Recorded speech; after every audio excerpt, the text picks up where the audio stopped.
Things like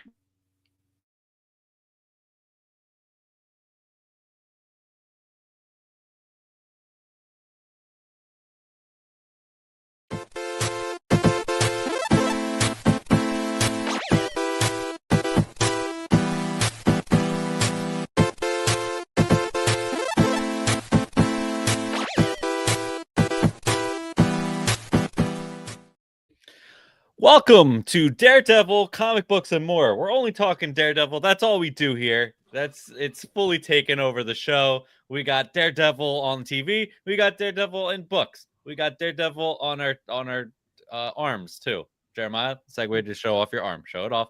There it is. There it is. Panel is comic books and more, guys. Welcome. I'm Pierre, joined by Jeremiah, Dimitri, and our handsome producer Kyle. Plus the always awesome Juan reads comics. That's right. What's going on? We'll insert the clapping right there. Thank you. Will being Yep. the key thing there. Yep. Thank you, Kyle. Tonight, we're hitting the biggest comic headlines, new releases, and the news that matters. Let's dive into new episodes of Daredevil Born Again. Amazing. Yes. Very good. Got two. We got two episodes. Can we... Season 1, Season 2, so far, this is better, I think. Yes. Yeah. It's aggressive. It's really good.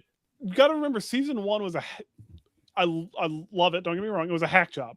It was shot and then re-edited a million times and cut it into different pieces, which is why certain characters weren't fleshed out yet and why Muse kind of fell by the wayside and this, that, and the other. There's a lot of issues with Season 1. Don't get me wrong. Love it. Absolutely love it. My boy. But so far, we're 3 episodes into Season 2, and it is absolutely fantastic. We're getting a lot of great character development. We're getting a lot of depth. We're getting a lot of dichotomy between Kingpin and Daredevil. It's been a lot of fun. So first things first, Shoot the Moon, Episode 2. Thoughts? Kyle, I'll let you go first. I like the part where they shot the moon. Yeah, that was good. We actually just sent a rocket there like 30 minutes ago. Yeah, we did. No, not to it, around it. Right around it to prepare it to go to it. Yeah. So yeah, no, this was better than the first, I felt, but I do feel like the third was obviously the strongest. And not to sound like Pierre, but like there was more action in the third one, so I like that one better. So good. The action was awesome. But I do think they dropped both for the sole reason that 2 was wordy, you know? Yeah, there was a lot of exposition in 2, but there was a lot of like creativity and nicety in 2 as well, with Bullseye showing up at the church and asking specifically for Maggie. Yep.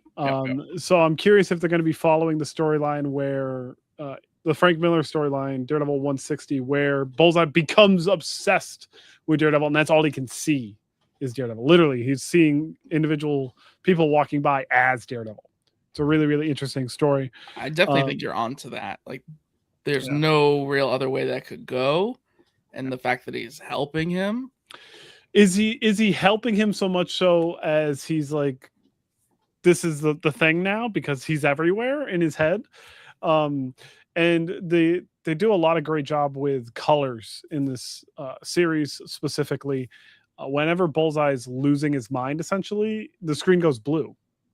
So when he's in the church, you got the blue, and then he walks out of the elevator and the blue light shines down after he takes care of those henchmen. Other thoughts on episode 2, we do get that boxing scene. Like Fisk is training for a celebrity boxing match, which is going to be exciting.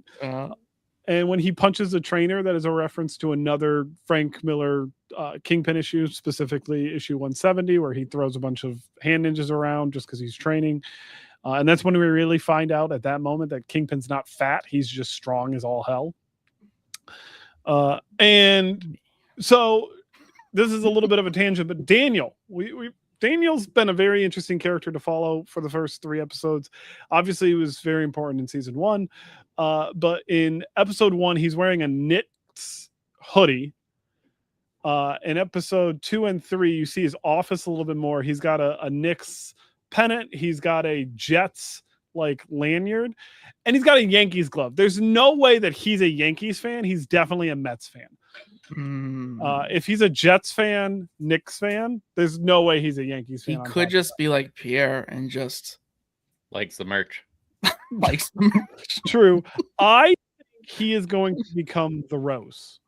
I have a feeling that Daniel's going to become the Rose. And who is that, Jeremiah? And can you say into the camera loud, I know who he is and he's the Rose? Because it's been working just a little bit. I think Daniel is going to become the Rose. In the comics, the Rose is Wilson Fisk's son who builds up a crime empire to stop him. So I think that Daniel is eventually going to be betrayed by Fisk and become the Rose. That's my opinion. There's a lot of like Rose themes in episode 2, where Matt and Karen meet is back at that Mexican restaurant they met in season 1 of the Netflix series, has the Rose neon sign. And then when Vanessa's dreaming of Bullseye killing her, the Rose by the bedside, it's blue because it's a dream and Bullseye's there, and then it turns red when she wakes up. So wow, you like paid attention. Damn. Yes. Yeah. This is kind of my thing quite a bit. Also, we get to see Angela getting she gets the amulet in episode 2, and we get to see her as a version of the White Tiger in episode 3. So Juan, do you have anything else that you want to add? Well, I fell asleep through the second episode. I fell asleep through the second episode, and I did get to the third episode. But I will just say this: from what I'm seeing so far, Matt is angry. From what I see so far, he is angry. What I've seen from the fight scenes, from what I've seen so far, they're a little bit more violent than we've seen in the first season. So this might be leading up. This might be leading up to something like him just losing himself in something, or maybe even, accidentally. Yes, accidentally doing something to somebody. So now, do you know who's more angry than Matt is in this season so far? Karen. She Ooh, wants blood. Karen wants a pound of flesh. She wants to use the gun. Yeah, so she much. does. Jenny she just brought wants up to shoot. Jenny brought up a small good point, and it's like how much time has really gone on between season 1 and season 2, because she is like skilled, like way too skilled now, and like it almost feels like she gained those skills way too quick. So I think that has something to do with going back to the Punisher series, where Punisher like trained her. Mm. Because we don't see her much in season 1. We see her in episode 1 and we see her in episode 8. She's gone throughout the entire season. So okay, all right, I'll give you that. Just because she really took out that one cop just too easily, and then wrapped him up as like, he's in. I have him. He's contained. Whatever. He was also kind of not wanting to attack them, not because he wanted to be on their team, he wanted to be on their side. He's actually seen in season 1 as just a cop before the task force is assembled. Okay. So that's a thing that does happen. Same actor, same everything. So yeah, Karen is feisty as all hell. And now moving on to episode 3. Now for sure, I do agree that Heather is going to become Muse. So you actually called that out, I'm pretty sure, like last season. I'm pretty sure either you or Kyle, someone here. I think Kyle did. I don't remember. So it doesn't matter. Yeah. It was brought up and we were like, it was speculated. Like, we're like, yo, this is definitely happening next season. Cause you're like, it just didn't make sense that they would erase a character so quick. Mm-hmm. Like, so I know they did it with Gore, but like this is one of the for a TV show characters. Though. Yeah, you're 100% right. It was quick, and this makes sense. It makes sense this was planned, but I would say not to break Jeremiah's 270K views, but I wouldn't be surprised if they're kind of taking a little bit from Typhoid Mary and kind of almost giving her personality where like she's a Muse character, she's an evil therapist, and then she might even have like a more like back to what she was when Matt was dating her. She might have a multiple personality kind of thing, and I think they might stretch this out and just leave it sprinkled for the next season. Mm-hmm. I think if she does become mute, it won't be until the very end of this season. But she is literally cracking, like the wall is cracking. I 100% agree with Draven G96. I will say, though, so far they've done Cole North dirty. They've done Cole North very, very dirty. Detective North, not even a detective anymore. And Draven also said, it's weird how they're making Bullseye's color blue when his colors are usually black and white. That is true, but he also does have a blue costume as well. And that What's this costume that he's got going with like the, I don't know the proper word for it, his face mask? That is a Marco Cinichetto. Is that Ultimate or nope? That was from the Zdarsky Cinichetto run. Oh, okay. That he donned that for sure. But I think the reason why they're doing blue for Bullseye is because Daredevil's red. So it's the dichotomy between those two colors because they're opposite on the color wheel and whatnot. So yeah. Swordsman with a rebar sword. That was cool as shit. That was cool. I didn't think he was cool to this episode. He's cool. He was cool in Hawkeye. He wasn't really. That's cool in Hawkeye. No. He was cool in Hawkeye, man. Come on. Thank you, Juan. Come on. I love the actor, but like it was just that. Yeah. In Hawkeye, it was just the fact of like, oh, like Breaking Bad guy, the Better Call Saul guy, like that was it. He is a perfect cast for the character, I think. No, he works. I love it. It has been great. And so this is technically the 5th season of Daredevil, right? Mm-hmm. And so this is the 5th time we've gotten a 3rd episode, right? Following? If you take all of the 3rd episode fight scenes at the end of the scene, they are all almost perfect. The hallway scene in season 1, the staircase scene in season 2 in the hospital, the Electra scene in season 3. I'm pretty sure there was one in season 1 of Born Again, but this one in the Red Hook prison system, the tracking shot, it's 2.5 minutes of uncut, unedited shot. It's awesome as hell. Obviously, there's times where they do cut, and but it's done very, very seamlessly. We really get to see I don't want to say comedic in terms of funny, but comedic in terms of like comic-esque fighting style of Matt in this season for sure. He's using the billy clubs way more than he ever has before. He's using them to bounce off of stuff that isn't really all that scientifically physics-based in real life. But yeah, definitely awesome. And then we finally do get to see Angela as her version of White Tiger, using her uncle's knife to slash the tires. That was such a really cool thing. It 3 times because it was like a more effective. Yeah. I don't love her costume. I understand it's like the first costume, but I was kind of like, really? Like, I would have her still plain hoodie at that point. I was really hoping Matt was going to get in the driver's seat of the Jeep just because it would have been funny. I know, what a missed opportunity.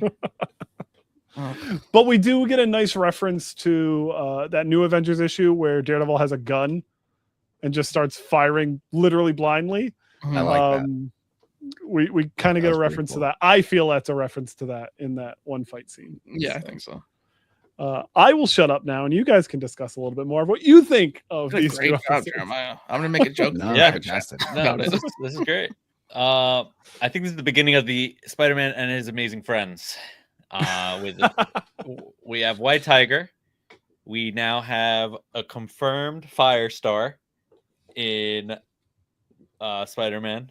No Way Home. No, that's not No Way Home. What is this one? Brand New Day. You're way off. Day. So we got Spider-Man Brand New Day. We got Firestar in that, right? Confirmed. We know that for sure. It's definitely not anything Jeremiah said. And now you have this, and then you're gonna have Iceman, and it's gonna be great. Everyone's gonna have a great time.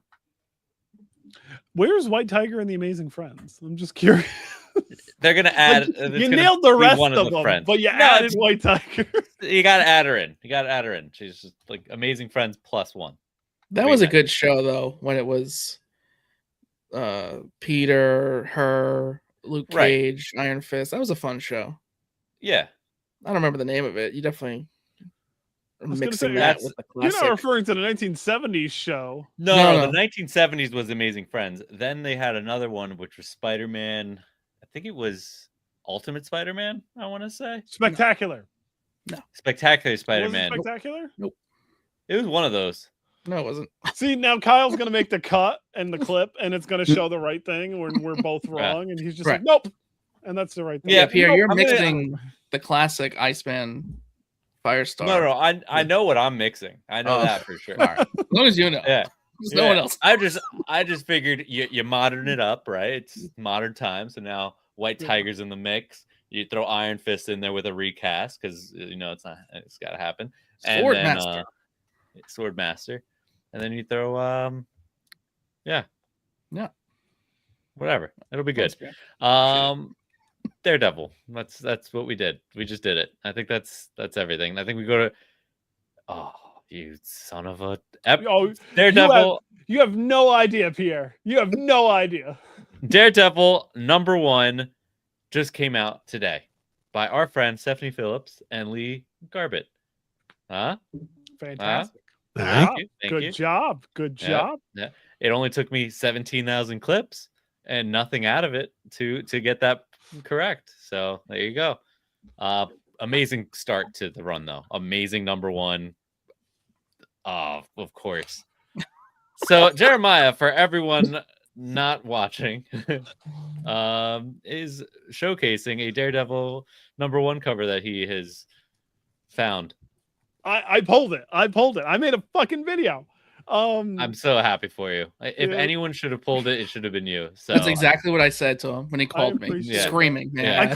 I did call Kyle screaming. How many covers did you pull? I bought 3. That's amazing. I only bought 3. The first one I got was Dan Powison, which is absolutely fantastic. The second one I got was the Peach Momoko, and then the third one that I got, which you got to watch the video. Go watch the video. I kind of called it a second before it happened, but yeah, it was really, really cool. But going back to the actual comic, fantastic start, wonderful start to a Daredevil series. As a hardcore Daredevil aficionado, this feels right up the alley. Stephanie nailed the thought process. Stephanie nailed the dialogue, and Lee Garbett is such an absolute fantastic artist. This has been a wonderful, wonderful, wonderful start. Juan, what did you think of it? Just following you, man, it's hard. But no, it was amazing. I love the way Stephanie Phillips she has like different concepts working at the same time and kind of connects them all at the end almost, and then kind of leaves you with a little bit of mystery of who this new villain is, which like I said in my video for Nerd Initiative, I don't know if we actually seen this villain within these pages of the book. Did we see the villain like in plain clothing for the first time? Maybe. I don't know. Maybe it might be the professor that came in right after Matt was giving his lecture or whatnot in his classroom. Mm-hmm. But I just loved everything about it. I think Lee Garbett's art is just cinematic and dynamic. Everything about that. It just felt like these pages were storyboarded for a television series, and the way Stephanie Phillips writes is just she nails it. She's nailing it. And if it's a good starting point for people who have never read Daredevil before.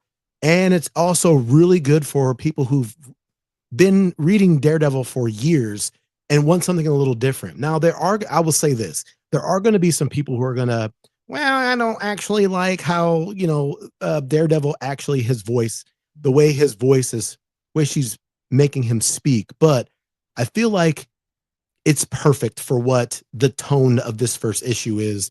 And I can't wait for issue #2. Yeah. Speaking on that, in terms of like being someone that's never read it and jumping on this, I'm not a big Daredevil guy, so this is probably one of the first books that I'm going to get into. And I think they do a very smooth, or I guess she does a very smooth way of explaining what his past has been in terms of like the different positions he's had, where he is now, and kind of moving forward with these new characters or new villain that we got out of this, which amazing. I mean, we got a sneak peek, and you could check out the interview I think it was last month that we did it. I can't really remember now. It's all blending into one. 3 months ago. Yeah. But yeah, Omen, it was incredibly done. I'm excited to see kind of where that goes, and just getting to that point, because you see him kind of at the beginning and at the very end, but him going through like the subway and seeing like the one guy on the train with his eyes pulled out. I was like, this is so dark and it's just gritty. Like it's exactly like it's perfect. It's so perfect. One of the things that I absolutely loved about Daredevil is his supporting cast. And Stephanie has completely stepped away from all of them, which is a real interesting idea. And I'm here for it. And I'm excited to see where it goes for sure. Because like generally, like with his supporting cast, essentially, we always get at least one. Either Foggy's there or Karen's there. In recent years, Kristen's been there. So the fact that none of them are there at the moment, we're one issue in, and from what Lee has like previewed online, we're not going to get anyone else for a while. So I'm interested to see where they develop that as well. Yeah, I would say if I had to compare, which is not something we should do, but the tone, like you were saying, Juan, how some might argue it, I think it's a little bit like the Wade kind of tone, where it's mildly sarcastic here and there. You know, it's like, yeah, we know, Jeremiah, you pulled you pulled something. You pulled something that no one expected anyone to pull. But yeah, I think the tone of it is comparable to Wade's, where there's some comedy to it, but it's like a more beaten down version of Wade's, and it's very unique because of that. And yeah, I think, again, not to compare, but like Donny Cates is always good at like fixing the messes of the past, and I think she did that very well. Again, like you said, we're new reader friendly, but also touched on things for people like Jeremiah where nothing was necessarily missed. It's acknowledged that he's had this vivid past, and it's covered really well. So great storytelling, plotted out perfectly. The tone is right, the dialogue's right. Give Steph all the credit for that. The art is perfect match. On top of all of that, you have Omen, somehow a unique villain, because yeah, we've had hundreds of just mysteriously masked murderers. Like we've had a ton of that, and it's always a fitting one for Daredevil. But somehow this is a unique version of it, because the way she described, and Riley said it in the chat too, the way she describes how Omen talks, from like tone changing to going from awkward to smooth, like a whisper. Yeah, like I was trying to come up with my own. Yeah, like the way, just trying to figure out what you're supposed to be like imagining. What a creative villain. And like it throws Matt off so much, because all of his senses are to read body language in a sense, right? The sounds that come off of, you know, the temperatures, all of that. He's all messed up. The heartbeat. Yeah. Heartbeat. That's even the the heartbeat's biggest thing. erratic. Yeah. No scent, no heartbeat. Matt Murdock's that really blind now. Like he is blind to this. It's fantastic. It's going to be awesome to see how he transitions into trying to figure something else out that this villain has. Maybe like a little jingle on his costume or something. I don't know. But he picks something out to try to figure this out. Like, who is this person? So I don't want to be that guy right now, but both you and Pierre have said it multiple times. And from little that we've seen, you guys keep saying his. I don't think Omen is male. Yeah, no, neither do I. Yeah, we have no idea. Yeah. I think it might not even be human. True. Might not be anything. There is a little supernatural. There is kind of this little supernaturalness going on within this first issue. So yeah, it could be some other being. Yeah. And there was a few things too, just to go back, where there was like a cloth shadow in the background of one scene. There was a silhouette of a person in one panel. There was a few things where it's like that might have been nods that he's being watched. Like that might be. And then too, because of this kind of cult-like vibe you get off of Omen, I'm thinking too that maybe Omen is not the only Omen. But that's just a far-fetched, you know? So I don't know enough about, again, Daredevil, but doesn't the Red Hand bring back Elektra at one point, and like she's like comes back from the dead, doesn't have a heartbeat? Yes, the hand does that. Correct. Yes. You've got a great point there, Peter. Ooh.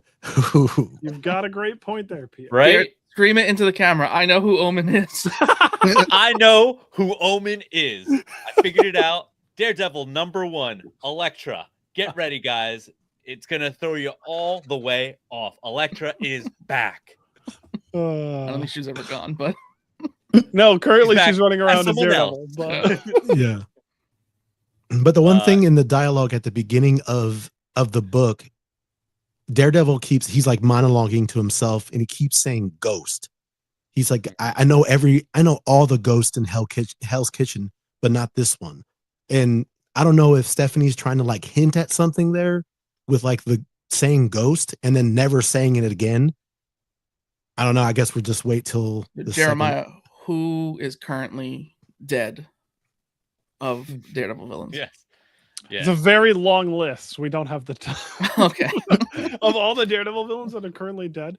If they were to bring back a former Daredevil villain that kind of fits this motif, oh my god. Akira? But I'm not sure.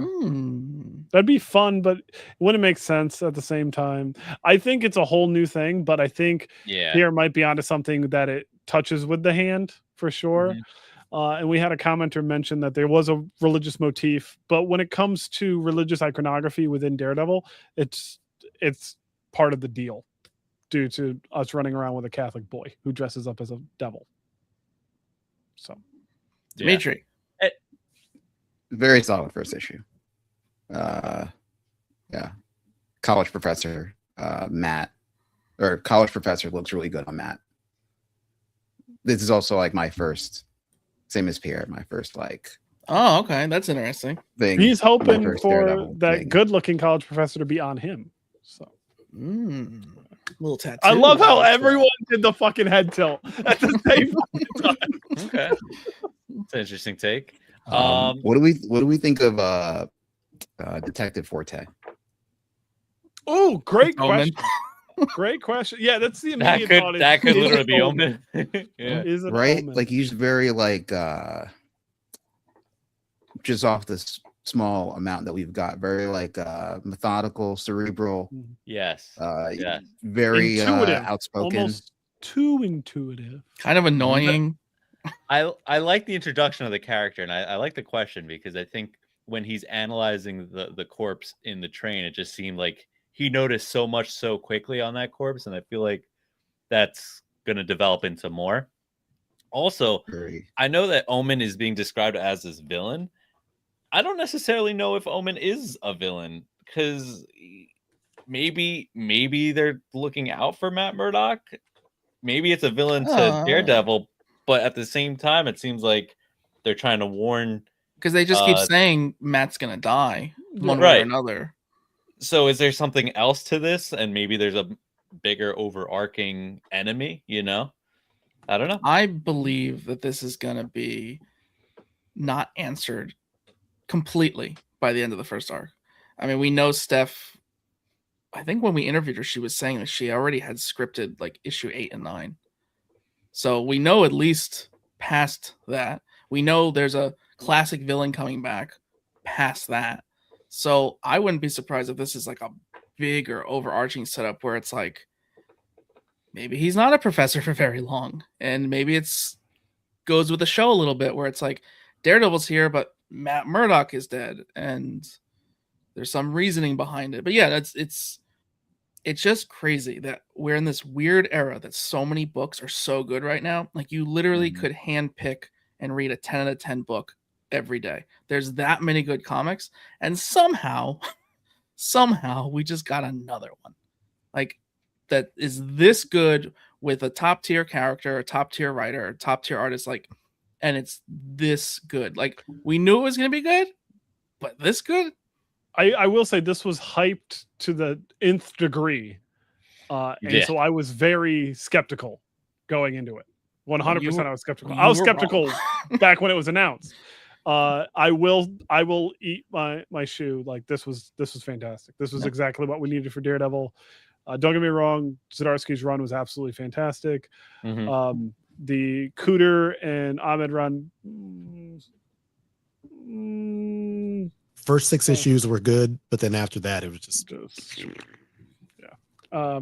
But I mean, I'm following my boy to the end of the earth, so that's really what it boils down to. But I'm enjoying this ride right now. So I will say this. I'm going to extend it a little bit because we're all thinking that this is going to go on for a while, but you know how Marvel is like really going 10 issues and then they just stop it and start over again.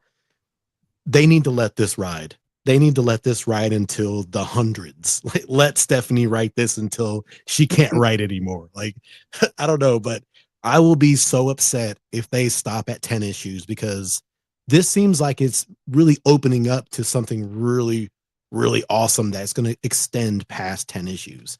So I will boycott Marvel if we don't get more than 10 issues. I said it out loud. You know what? I will second that for all of us. We will not talk about a Marvel book if they stop it at 10 issues for like a year or something. Everybody's like, we will end Panaloids. Keep it going and don't extend it into Gang War. I don't want another Gang War. No more of that. Just... So we know that Panaloids now has an end date. It's up to you, Marvel. Balls in your court.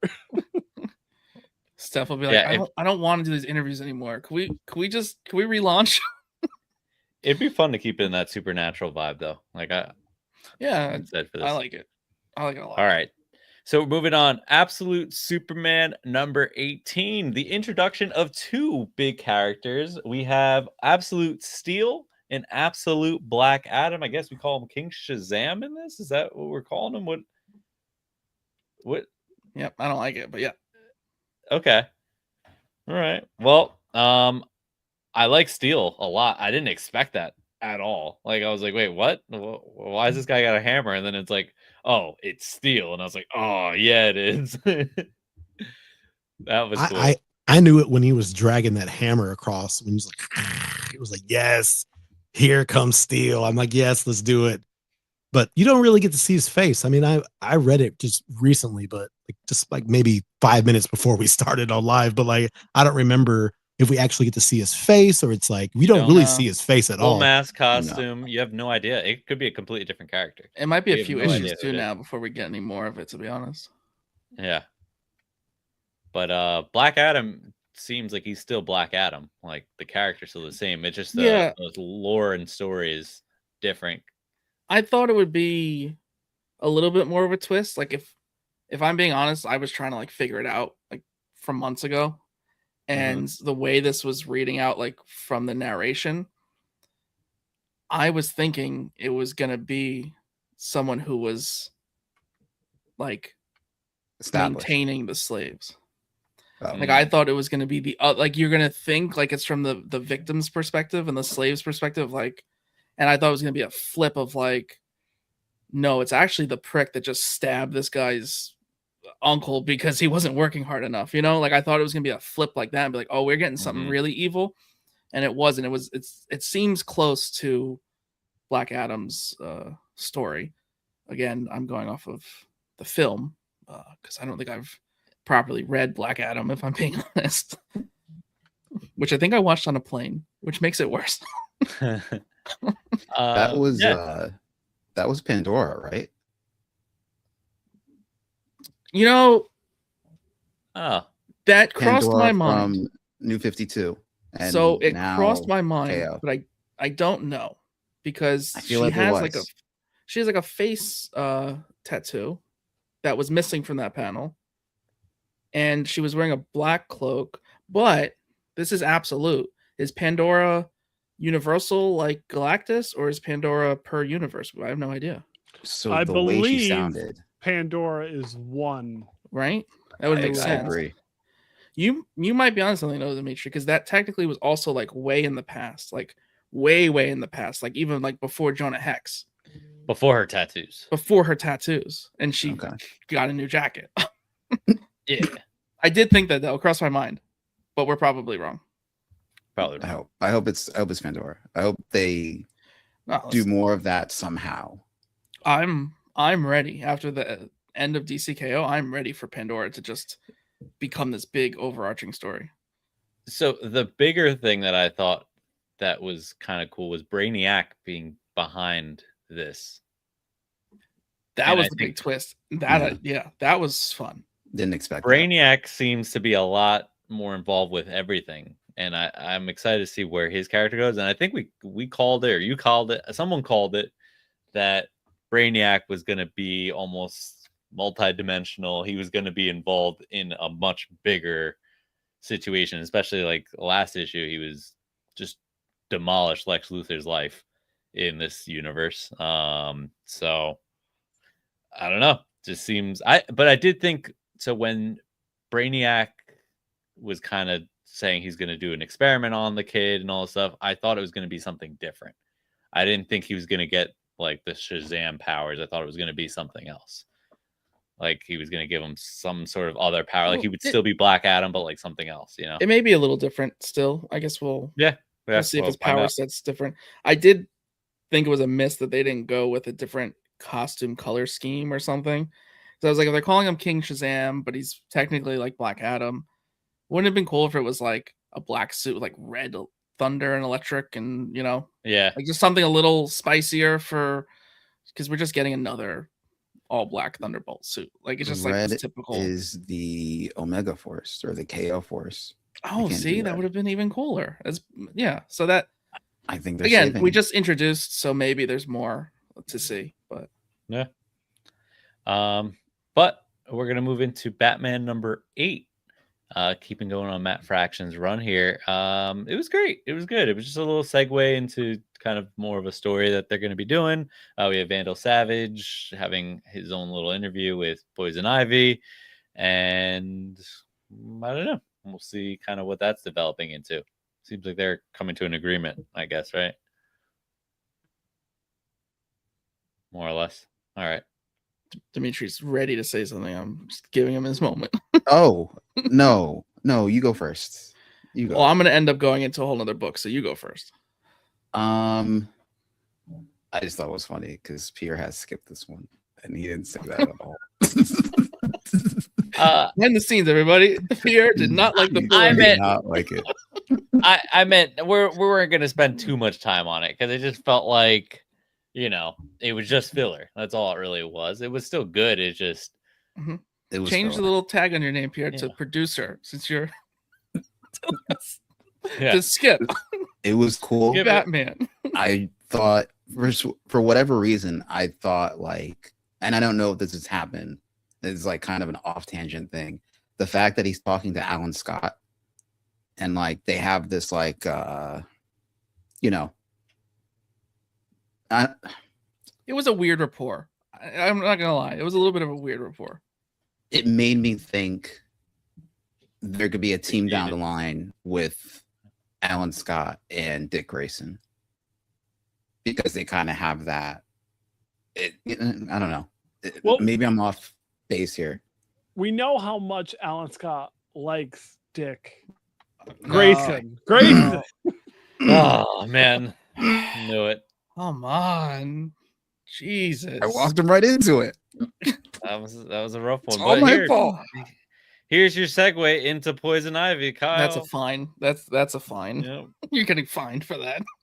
Have a good time. Just lost 3 sponsorships that we don't even have yet. We'll never even know we lost them.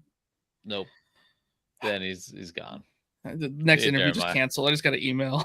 Yep. Justice You League got to sell hard. that cover. You Yes, got. that's You got cover damages. Yeah.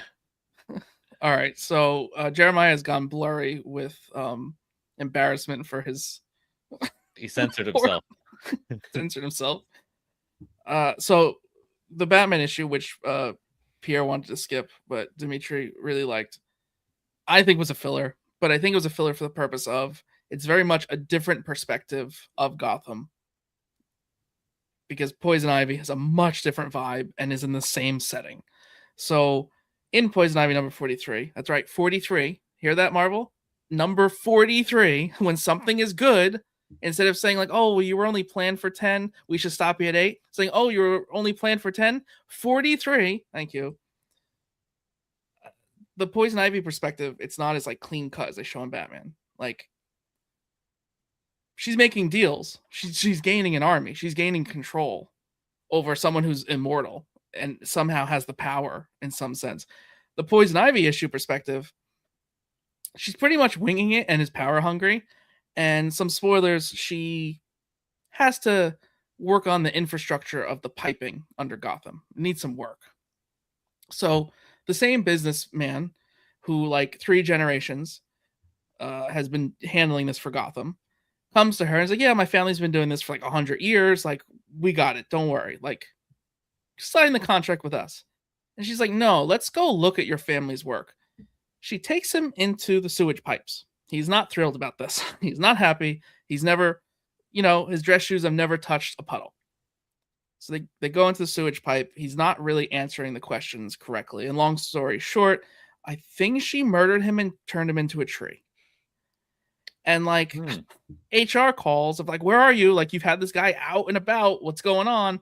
And she's like, yeah, I think I'm going to kill him. And then it's not like, oh, a joke of like, I think she killed him. She turned him into a tree. He's a tree.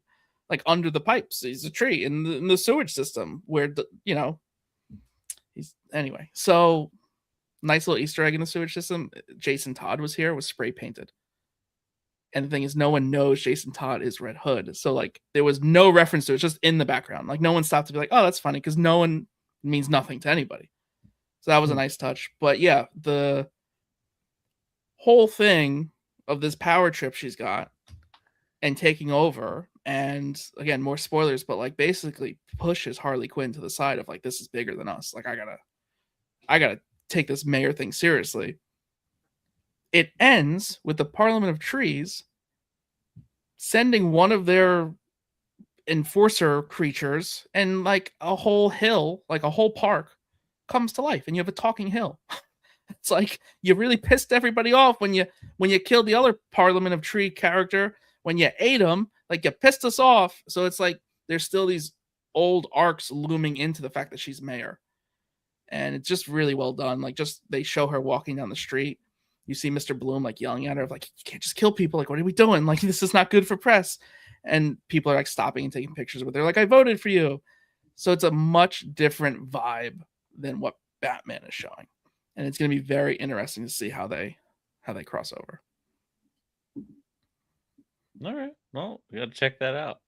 We'll keep following up with you for more on that one. I was going to say, you're not catching up with 43 issues, so. No, too many issues. That's why it's good to restart. Do you think we're going to get a nice Omni one day? A thick Omni? I know you wanted to say it. No. I wanted to say nice Omni, although thick Omni works as well. Yeah, I would hope so, because 42 is a good number. It's obviously going a lot longer. And there's just so many cool things they could do. Like, they could really go all out deluxe. Now, I'm not saying Red Rising surprise drop with a 5 of 5 $10,000 book. I'm not saying that, but I'm saying you can make a very limited one, especially because there's so much into this. Mm-hmm. There's just so many different characters. You could put like actual vines. It's like a bookmark that comes with it. Like, there's so many cool recycled paper. Like, there's so many creative things you could do. Jim, just call us. We got ideas. Yeah, I mean, this is like a generational run. Like, this is like the Poison Ivy run. This is taking her out of the One Piece and making her a true, like, environmental terrorist that is a deep and interesting character that has tons of flaws, tries to do good, but then will just murder somebody on a whim. It's just very, very well done. I get us canceled because I'm talking about the friendship between two characters. You're mentioning an environmental terrorist. I said it with air quotes, so it makes it okay. Moving on. I still think Kyle's thing is better, to be honest. Yep. Yeah, I think so. Wonder Man #1. I'm not sure who got a chance to read this one. Oh, that's right. Me and Jeremiah. Jerry Duggan with Mark Buckingham on art. This was so much fun. Mark Buckingham clearly cared about this character and just having a great time.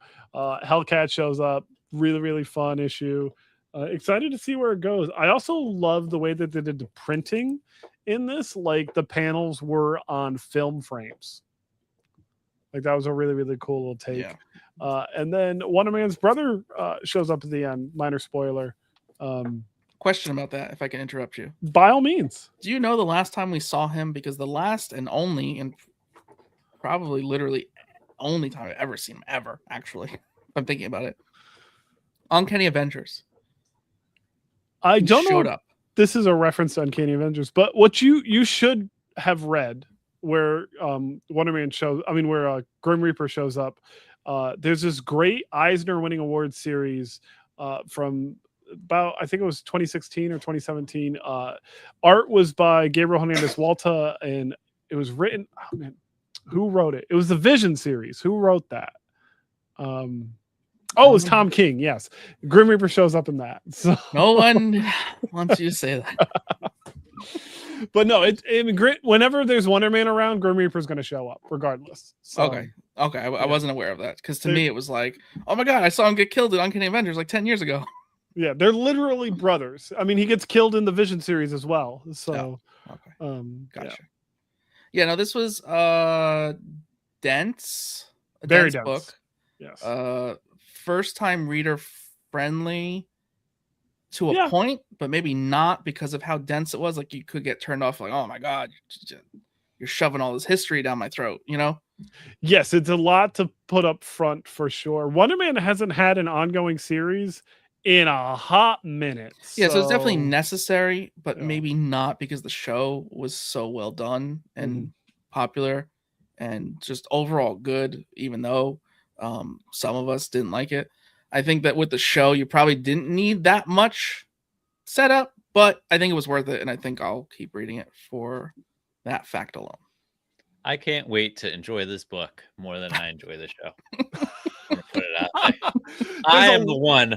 There's a lot of boxes, Pierre. There's a lot of boxes. I'll enjoy every one of those boxes before I enjoy that show. I'll tell you that much. Yeah. Show's garbage. Yep. Make that a clip, Kyle. It's too late. It's irrelevant now. It's gonna be right timing. Speaking of something that isn't garbage, Dark Horse Comics Only This Savage are left by Zach Kaplan and Stefano Raphael. Kyle, you read the Ash Can. Got a package. So Zach sent me a package. Zach's package, yes. I got Zach's package in the mail. Dark Horse, Zach Kaplan package. Had an Ash Can in it. I picked up that Ash Can and I read it. In the package was also some variants for Kill Immortals. Got some little like print cutouts, some covers. He signed it all. He wrote me a little love note. It was not personalized. We'll talk about that in email. Zach, I read the Ash Can. This is going to be an extremely big book.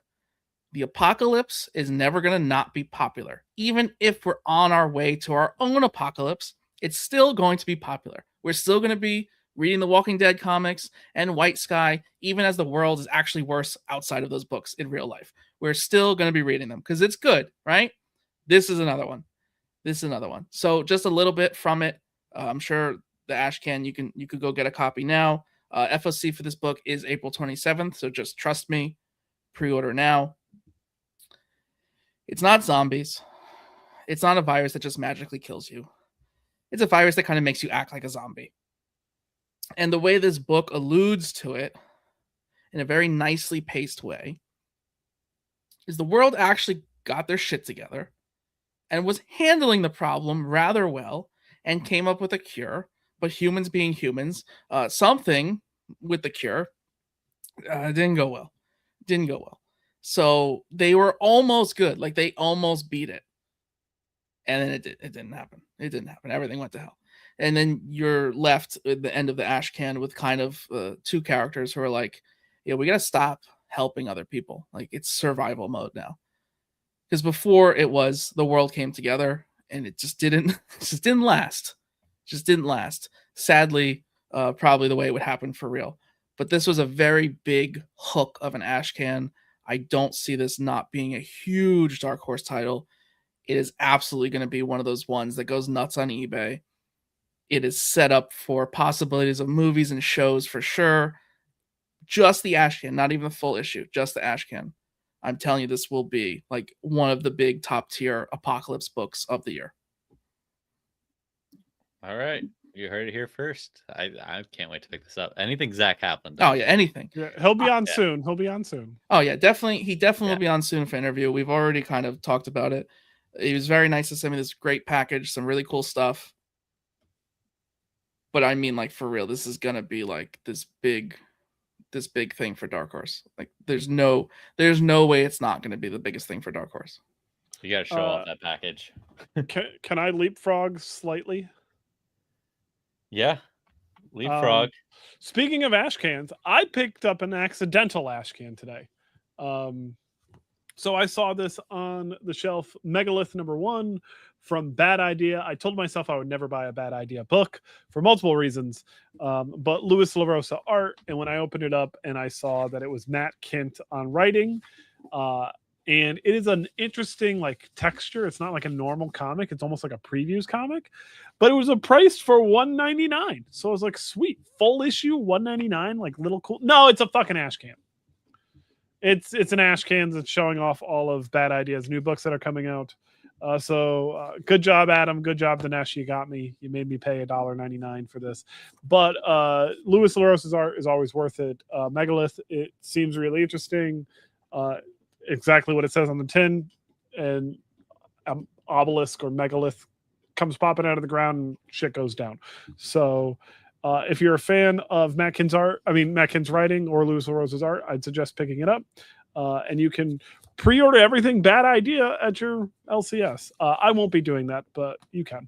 Just gotta double down. That book that you bought that was Bad Idea, that was your fine. That was my fine. You're gonna go buy 10 more now. Yep. Image in the chat. Image made it. All right, so let me derail and segue us now. Let me move things around in the notes, guys. What book are you taking us to, Kyle? I want to talk about the Royals #1. I had a feeling you were going to bring up the Royals #1. You had a feeling? Well. Oh, compliment for Juan. All right, so I don't know if anyone knows. I might have leaked a little bit in live streams before. I'm something of a gambler. I'm a little bit of a gambler. No, you? A little bit of a gambler. It's a little bit in the blood. A little bit of a gambler.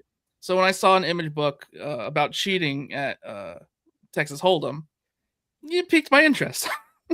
So very well done story.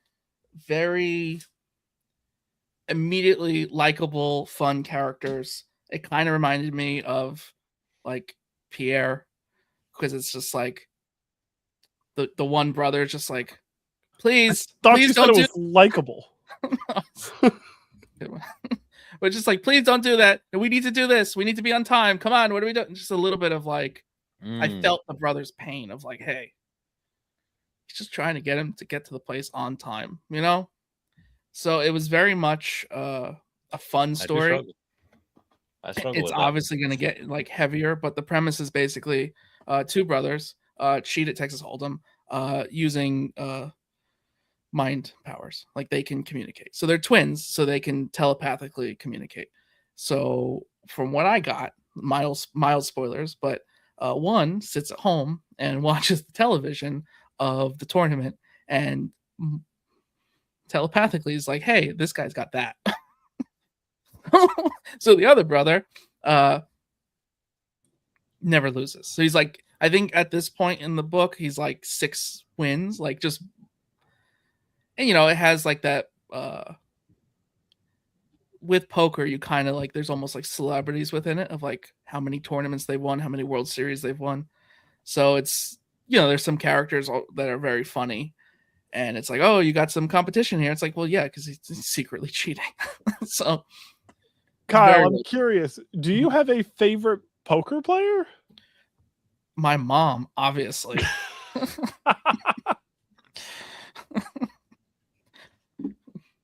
Image Comics, glad we could appeal to your vices. Yes, definitely hit home with this one. And in the meantime, you could kind of get a sense that the one brother's kind of questioning, not necessarily this act of cheating, but generally like life choices. because he ends up kind of like talking to a priest and like smoking a cigarette with him outside, and you could kind of see that he's just like he's in it and like doesn't know if he wants to be in it. So I liked it. I liked it a lot. It's definitely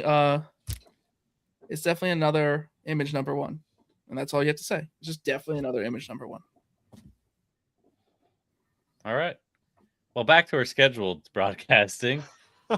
We got Bizarro Year None, number one. Jeremiah? Dude, this was fun. What do we think? This was so much fun. Kevin Smith definitely had a lot of fun with the writing. Nick Peretta's artwork fits this perfectly. But I do want to shout out my boy, Michael Garland, coming out of retirement from being a comic book colorist. He hasn't colored a comic, I think, in 7-8 years. Coming out to do this, do a big boy, big 2 book. That's pretty awesome. We get a nice, fun little quote unquote origin for Bizarro. Yeah, God's not fair. That's really what it boils down to. Yeah. Juan, you read this, right? I got halfway through it, but I'll be honest to say this. I thought this was Frank Quietly that was very on the art. Similar artwork. Very similar artwork. And I was like, where's Frank Quietly's name? I thought this was Frank Quietly. It is not Frank Quietly, but it has that esque to it. I just love the panel layouts and the way like the first couple pages just like read straight across like from page to page. That was pretty cool. And yeah, the humor in it. I mean, you definitely get a lot of Kevin Smith in there. I can hear Kevin Smith saying all these lines that it's pretty good. He had a lot of fun with Mr. White's dialogue for sure. Yeah. So yeah, definitely fun read. So I wasn't going to pick this up, but the art actually really pulled me in when I like opened it up. I was like, this is interesting. So this is very Frank Quietly-esque. No. No, I loved everything about it. It was very fun. I don't really know much about Bizarro's storyline. But him, what were you gonna say? No, Jeremiah, please. So you not knowing much about Bizarro, I think this is perfect. I think this is absolutely a perfect launching on point for if you know next to nothing about Bizarro. Okay. This is a really fun way to learn about Bizarro, and you get to kind of feel Bizarro, especially because of Nick Peretta's artwork. It's very unsettling, which is how it's supposed to be. And my boy Mike Garland's colors also make you feel slightly uncomfortable at times, like you're supposed to be, because that's Bizarro. So I love the way it pulls you into his world, and to your point, it felt very unsettling. And getting a tease of seeing Metropolis for what it is, and then seeing the Metropolis that he's created, and like certain characters that they quickly touched on in Metropolis, and then seeing those counterparts, it was just like the one guy, he was just like a Metropolis guy just standing there. I forgot what he was doing. He was like talking about something going on. He was like standing in the street. He had a hat on, street vendor, t-shirt, regular dude. And then you see him in in Bizarro's world, and he's in a baby carriage, and he's just like a little weird deformed man inside this like I was like, what is that? Like, so Peter, as someone who's never read Bizarro, it's really fun. You nailed the name of his world. Yeah, it's just Bizarro World. Yeah, well, I know that much of it. But yeah, no, seeing that and just stepping into it, like I just felt like the ground was squishy. Like the whole ground was squishy. I didn't like being there, but I like being like I want to know more about it too, you know. So another good book that came out this week, all new Spider-Gwen, Ghost Spider number 9. So this is getting a little weird. This is also Stephanie Phillips actually on this one. So Gwen looks like she's kind of just having a meltdown, and it's been like a real roller coaster. This issue of her like breaking down, coming back, breaking down. Like she's really just going through so many emotions, and this one has her almost stepping away from being Spider-Gwen, and everyone's kind of like, you need to take a break. You need to like get away from this. Like So she's like, "Oh, you guys want me to like get away? No problem." And like she's like just reacting the wrong way to everyone's criticism towards her. So she's like, "Yeah, you know what? Screw you guys. You're all coming after me. You're all betraying me." She takes off her mask. She goes off, and you have like this anonymous voice talking to her, and you find out, I guess it's kind of like the Green Goblin's mask. So she puts it on, and I guess it ends with "to be continued," and she is full blown the Green Goblin. Like she's wearing the Green Goblin mask, and that's just what her identity is going into this next issue. So I'm so excited to see where this goes, because it's, first off, Green Goblin's kind of been retired for a while. Like it's, Norman Osborn's just kind of go. I think the last thing he did was he was a gold goblin. I think he's right? Spider-Man now. Right. Then he became Spider-Man, and then they kind of just put Green Goblin away for now, because he's good guy now. So I don't know. I have no idea where this goes, and I'm very excited. Is this still Stephanie? Yeah, still Stephanie. Nice. Okay. So, did you guys hear that She-Hulk is canceled? Did we talk about this? We did not mention this, but we got one more book to get to, so let's do the last book. Very and upset. Then we can talk about She-Hulk. Right. There's 2 more books actually, Jeremiah. Two more books. Yeah. 2 more. Would you like to Ghost go first? Machine, the official guidebook #1. Say it again for me, nice and clean, Pierre. Ghost Machine, the official guidebook #1 for Kyle, nice and clean. Thanks. Love that. I think it's close enough so we can clip it. Just give me an extra edit. Classic Who's Who Marvel handbook kind of idea, but it's Ghost Machine. I got the Ivan Reis Who's Who homage variant for issue #1 of the 5-part miniseries. This is a lot of fun. Beautiful cover. I will stop you there and just say that cover is it's gonna be 5 connecting covers too, so it's gonna be a lot of fun. You get completely caught right up with everything going on with Ghost Machine. It's great that it's another like cohesive universe, and just these are always fun to read. Stan Lee once said that every comic is someone's first comic. If you want someone to get into Ghost Machine, this is a perfect place to put them. Yeah, it's like a catch up, but also I haven't read everything Ghost Machine, right? I think I've in the world, right? Especially the connecting parts of it. I think I've only tapped like a quarter of that, right? Like I'm missing a lot of big players and pieces of that connecting world. This makes me want to make sure I don't miss anything now, because yes, it gave me the recap of the characters I know, and some of it was like, okay, I know this, especially because some of it I've read even recently.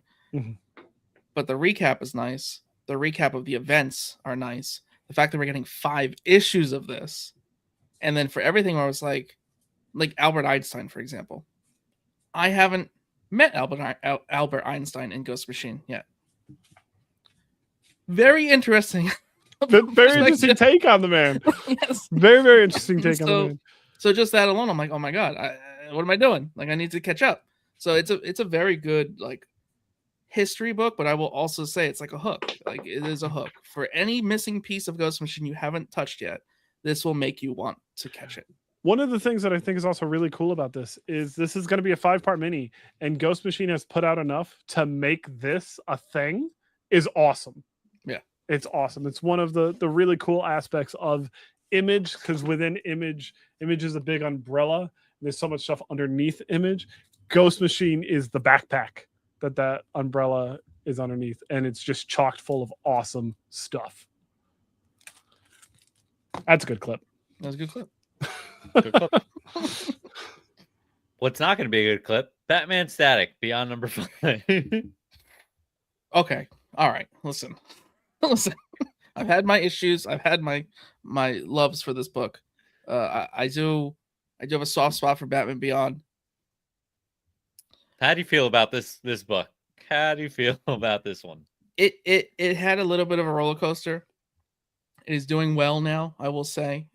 If you dropped off, I will firmly say you were wrong to drop off. That you should keep going. The more it's gotten involved with Static, the better it's been. I really think really think it's a Static book, and pushing Batman Beyond in it as more of a split than just a backup character is kind of what has hurt this a little bit, and wasn't necessarily necessary. Just because we have Static in the future, you don't have to have Batman Beyond be number 2. But really, he is number 2. But they're presenting it like he's not. Regardless, it's picked up pace quite a bit. A little bit of like a cliche of like a whiny kid got powers who like didn't like and not fully understand what was going on. The one thing I will say, it's a very like intelligent way of storytelling in the fact that there's protesting going on about this energy source. Static is on the side of the energy source. So like you would think like, you know, just especially like the way the world is, it would be the other way around, like just the way the story is being told. And it's very much of like, no, kid, like you just don't understand. Like there's so much more to it. And if you look at this, and this, you'll see that it's a bigger picture and that, yes, something went wrong here and you're a victim of it. But look at the big picture. Nothing else has happened. Like you even destroyed this and nothing happened. Like you made it so it could happen and it still didn't happen. And it's just showing like a different perspective of things. And especially from Static's perspective, like he was on the other side of things at a point. And to be on the right side of it, like someone trying to do something good, not just for money, right? But still having pushback just because people are used to being kicked down by corporations all the time. It's very intelligent writing. And I like the way they did that story. And I do think at the end of the day, it's about that and not the villain, because at the end of the day, the villain is just a whiny kid with these powers. Like, that's all it is. And who knows, maybe in time, because the suit is sick, his name's Shut Down, right? Like, it's just a cool villain, but under the mask is not very cool. In time, it can be, though. So it could. Yeah. I like this as a whole. I think reading it monthly is also part of the problem. And I think packaged, it will be looked at as a very nice Static story, and especially it being in the future with Batman Beyond. But yeah, we'll never say no to more Batman Beyond, and this was a good team to do it. I would love to see them do something separate with Batman Beyond, honestly, but I hope this is leading to more Static, and I hope this is canon in the way that we see seeds of this planted when we finally get that Static #1 that DC better give us, or we will boycott DC. We're just boycotting everyone. Yes. Yeah. We're just gonna read Ghost Machine from now on. That's it. Yep. Everyone will Ghost Machine until they do wrong, and then we boycott them. They can't do wrong. I don't Ghost think Machine can't do wrong. Yeah, it's really so. Yeah. Sorry. Well, we got some nerdy news, Kyle. It's nerdy news time. Do you want to? You just had a little tidbit of nerdy news before, don't you want? Oh yeah, so it's not new news. Know? It's just upsetting news and relevant for the fact that we have Daredevil #1 selling a ton of blind bags and being one of the strongest Daredevil #1s ever, and just being, if Jeremiah's impressed by it. Being like, there's been 9 Daredevil #1s. It is in the top half. Yes, I would say top 3 even. I'll give you 3. Okay, I'll give you #3. Okay, that's fair. All right, fine. All right, so my point is we have a Daredevil #1 drop today in the top 3. We have Spider-Gwen doing some crazy things, just outlandish things, just a fun overall crazy book. And then you had this whole world of Planet She-Hulk that took the Imperial story arc and just made it its own thing that was completely irrelevant to Imperial at this point, that is being canceled just because Imperial itself didn't sell well. So anything with the name, even though it doesn't have the name, but the little mini that came before it did, you're going to wrap this up sooner than it was supposed to be. When Steph didn't want to wrap it up, per se. Yeah, I'm that's kind of crappy. It's especially because you have your top writer. I don't care if it's not selling well. It's still your top writer. It's still going to sell. Like, let it finish the arc at least. Let it finish. They literally made her condense and wrap it up before she wanted to. Yeah, it's all because Imperial really failed, and it was. But this has nothing to do with it now. They nothing to do hyped with up it. Imperial as the next big event, or right next to the Ultimate Universe. Like this is going to be the big thing, and it just fell apart completely. They just couldn't get it together, unfortunately. But yeah, the She-Hulk thing was perfect though. Her being on Sakaar, like I feel like that was where she needed to be, and they were really developing a cool story with it. And I guess now it's gonna bring her back to Earth. I'm assuming. They can't just leave her in space. I mean, the only thing I can hope out of this is they do relaunch She-Hulk with a fresh team and a fresh take, and if they just, do, like leave it like this, because like that would just be rude on top of rude. Hear me out though. Fresh team, maybe get Stephanie Phillips back on this because she, like, it just fits so perfectly. Like the dialogue, everything, like how she, like her sarcasm, her wit, like the conversations just felt fluid. It felt so much of her, and that it just needs to. And I think it fits too because Daredevil is clearly going to be a heavy book, right? Like there's seeds being planted that may even go farther out, and like it's going to be a heavier side of a book. Spidey's showing up in 3 and 4, so this could be more, like this is a good like palate cleanser for her after writing Daredevil and probably killing people off. Like this is a good. Speaking of palate cleanser, let her just run wild with the fourth wall breaks and write a comedy book. Yeah. As talented as Stephanie Phillips is, has she done just straight comedy? I don't think so. No. I would nothing. I would say like it just this is comedy. Nothing. No. Yeah. She was doing great with the wall breaks in the book. So. But it also had that Imperial. Oh yeah. That Imperial stench. Because it had to. Yeah, we'll call it stench. So put her in the middle of Manhattan and let her run wild. The Inhumans aspect of what was the name of it? Inhumanity. Yeah, that probably ruined it all. No, because how you're boxed in with Inhumans. You just are. Mm-hmm. Like, where does it go? I don't know. That's my hot take. Somebody's an Inhuman hater over here. I hope she comes back with She-Hulk, and I hope that she pokes fun at this event. Oh yeah, and like how it's like, oh, I'm back on Earth. I have no idea how. It doesn't have to be now, but you're right. Even if like 6 months, a year from now, whenever they decide Spider-Gwen needs to be put a new #1, right? Maybe then let her go back. Yeah. But yeah, that's it. Other news that we have just announced: DC All-In Saga: Darkseid versus the World by Scott Snyder and Sanford Green, DC KO epilogue. So that's cool. Give Sanford Green your money, people. Yeah, do it now. And speaking of Scott Snyder confirms Absolute Batman, Absolute Superman will meet for the first time this November. Also, give your money to Scott. Give your money to Scott. Yes, always. Absolutely, always. Martha. That's going to be amazing. That is going to be amazing. I can't wait for that. And all the signatures I need on that cover. I just still hope that Absolute continues to stay out of the DCKO main title events. I understand that it's still technically connected because it's Darkseid, it's just pulling energy from there and making them nice and strong. But still, like let's keep them separate. I still like it very separate. If you're gonna note anything, note it in the main timeline. Make it like the Absolute timeline is completely ignorant to all of it.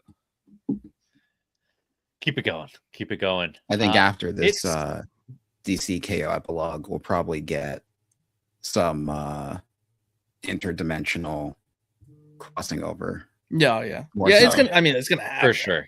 Yeah, it's gonna happen.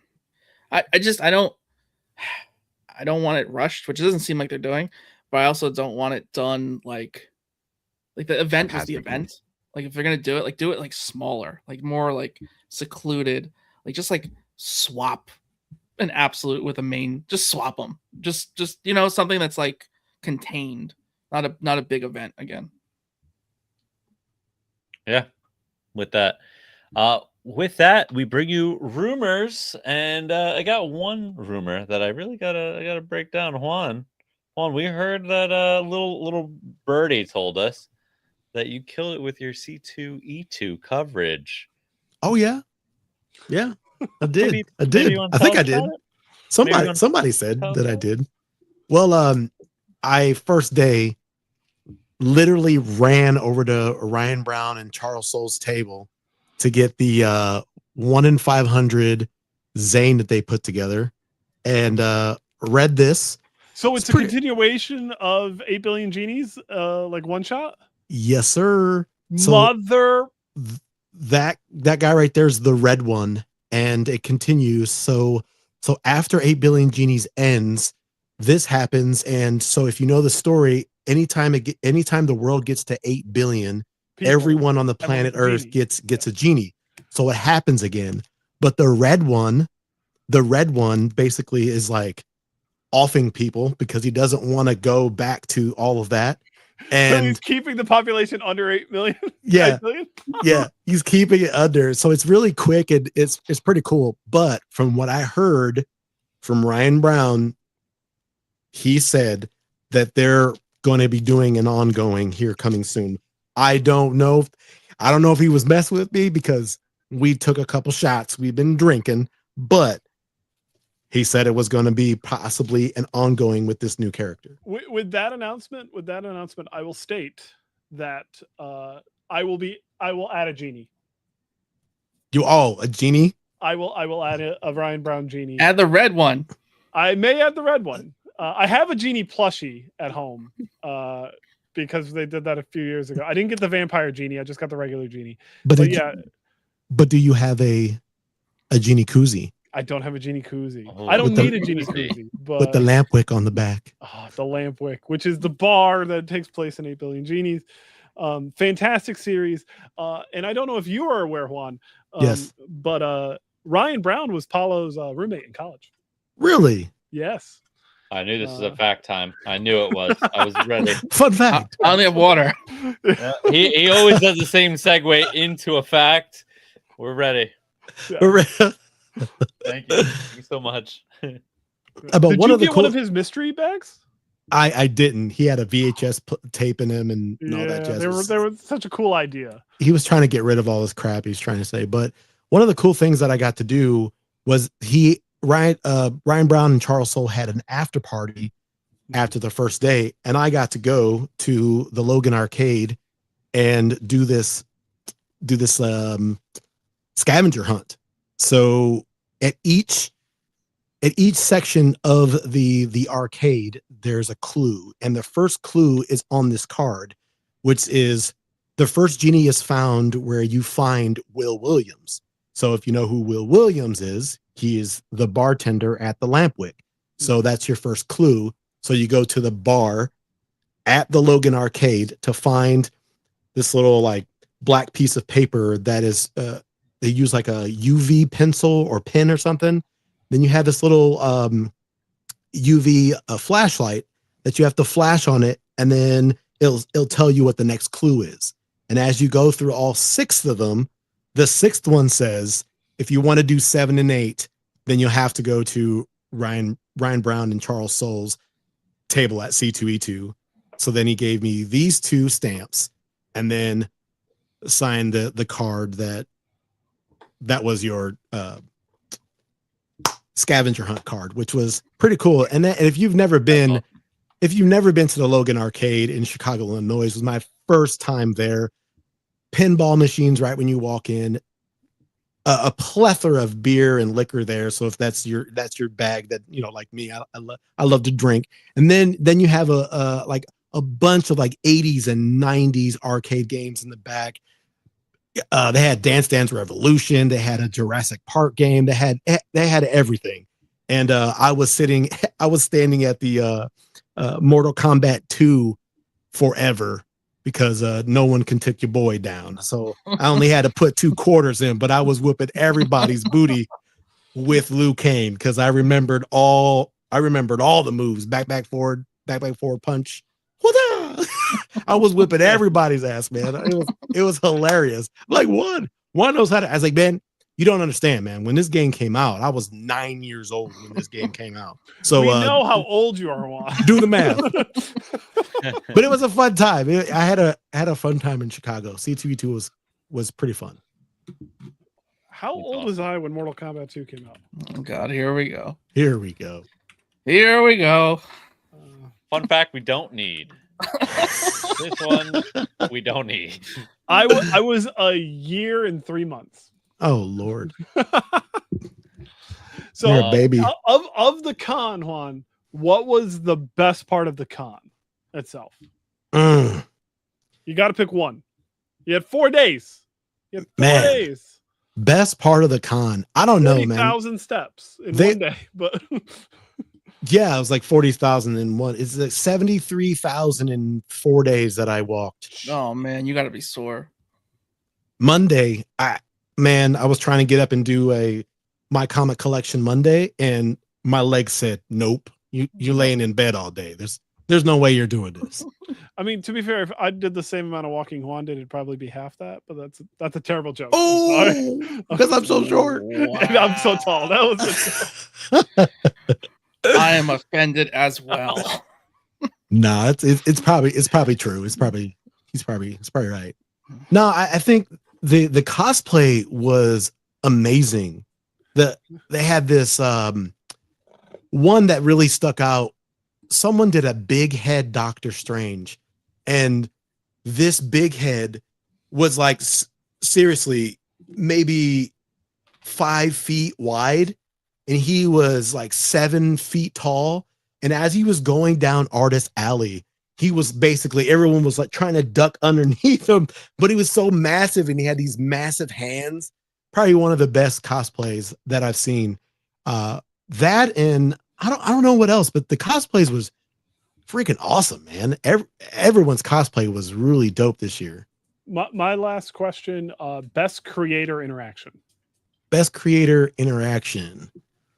I'm gonna have to say Ryan Brown, man. Ryan Brown was awesome at his booth and then at the Logan Arcade. He just seems like a really down-to-earth dude. He just talked to me about anything, and he's asked me where I was from, and he was pretty cool. He's a pretty cool guy. I would say Ryan Brown. He's pretty humorous. It's pretty funny. Yeah, no, you did a good job with the videos. I mean, Dimitri, you can attest to this. It is very stressful to try and make a video in a convention and then have it be a decent video and not just fumble it, right? Like to actually get some good footage and turn it into something worth posting, very difficult. I gotta say, you did it quite a few times. Like nice amount of like quality and quantity. I have to say, you really you covered it well. I would be very surprised. Well, thank you. Hopefully. Let's do it. Juan, you're coming?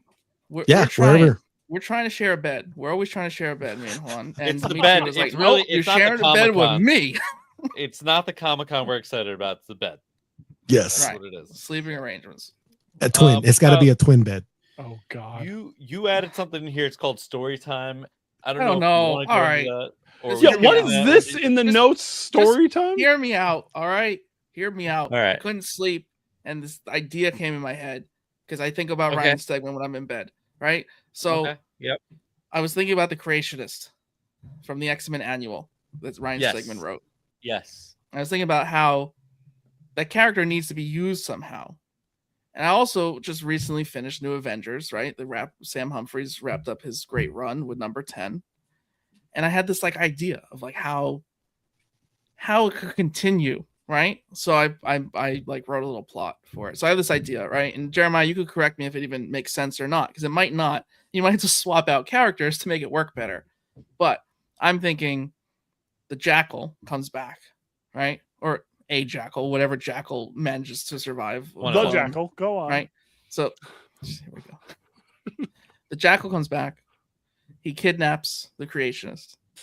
But that's not enough. He also kidnaps Sage, and we'll get there, right? Okay. He does a Illuminati cloning thing, right? And he makes Quentin Quire clone. which is like his best friend now. He's got a best friend, Quentin Quire, as a clone. How he got the DNA, we don't know. We haven't gotten that far yet. That'll be the hard process, but he got it. Yeah. So we're at this point where he has a Quentin Quire clone and he's kidnapped the Creationist and Sage. That's all you need to know. We don't need to know how it happened, but that's what we got going on. Mhm. So then he approaches what's left of Weapon X, right? Because Weapon X is always trying to rebirth itself, right? So he approaches whatever version is currently in existence, and he's like, "Hey, I got this little situation here. I got my new clone best friend, and I got these two people I kidnapped. I think we could do some good work together." So what he does is he has the Creationist and Sage with her photogenic memory, and Quentin Quire with his mind powers. The three of them combined can make temporary but perfect one-of-one clones. Like perfect, the DNA, right? The three of them combined, some magical combination that the mind and the powers and they mix, right? And you have this. Think of Krakoa when you had Gold Balls and Charles and everyone. Oh, good. The Good, perfect yes. combination. Make the clones, right? Sell your point with using Krakoa. Yeah, right. That's powers awesome. combined. Yep. But With keep the going. powers- Keep going. The powers combined, right? You have the three unique abilities, but when you combine them, you get something special. So the three of them together, even though one of them is technically a clone, three of them together, you can get a one-of-one temporary clone. So he makes a one-of-one temporary of Wolverine and of Luke Cage. And he pitches this to Weapon X as, what's the bad thing about Wolverine? Like, what's his one flaw? And they're like, oh, he's always angry. And he's like, no, not that. He's like, the healing factor. Like, it's quick, but is it quick enough? Like, there's still downtime when it gets really blown up and messed up. But Luke Cage doesn't deal with that. So you take Wolverine and Luke Cage, and when you put them together, you get absolute Wolverine. How much NyQuil did you have before this? Yeah, I was about to ask, are you taking edibles now? So the final touch to it is, because of the way Jackal can clone and make the Illuminatis, he basically has a Luke Cage Wolverine combo that believes he's from another universe, because that's the way he programmed him, and that the new Avengers are who destroyed his universe. So he has this life of suffering. Yeah. So just, you created a new Black Panther. No, it's absolute Wolverine. Because the idea is Luke Cage would not only make him not really need his healing ability, because he's like almost invincible, but also he wouldn't be short anymore. And he would then be the absolute version just because he's not short anymore. Get it? It's just a bigger version. He's like average height. 5'5". 5 of 5. Hold on, what are you reading? This is a 5 of 5. What? Hey. No, he's 5'5". 5'5". 5'3". Panelist podcast. Yeah, no, but this one's average height, 5'5". 5'5". Right, yeah. Yeah. He's absolutely. He's just a bigger taller. version. I didn't say he's like huge. I just said he's taller. Panelist podcast. It's okay. Let's back it. Great idea. Thanks so much, Kyle.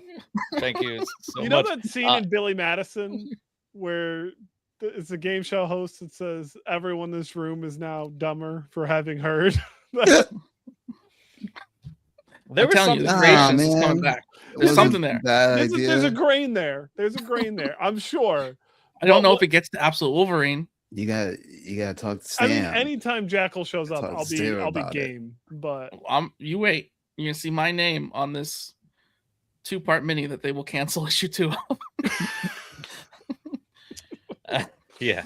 All right. Well, if you missed it, we had a bonus stream earlier. Check out what Kyle unboxed. He took things out of his box. He put it on a table. He showed everyone, and then he put it all Wanted away. to meet you were there. Yep. New interviews are also live. White Sky with William Harms and Demon Run with Ethan Young. Now on YouTube and your favorite podcast app. Next Wednesday, we'll be talking with Matthew Rosenberg about his new image book, If Destruction Be Our Lot, going live April 8th at 7 p.m. Eastern Time. Now, as always, I would like to present to you our t-shirt.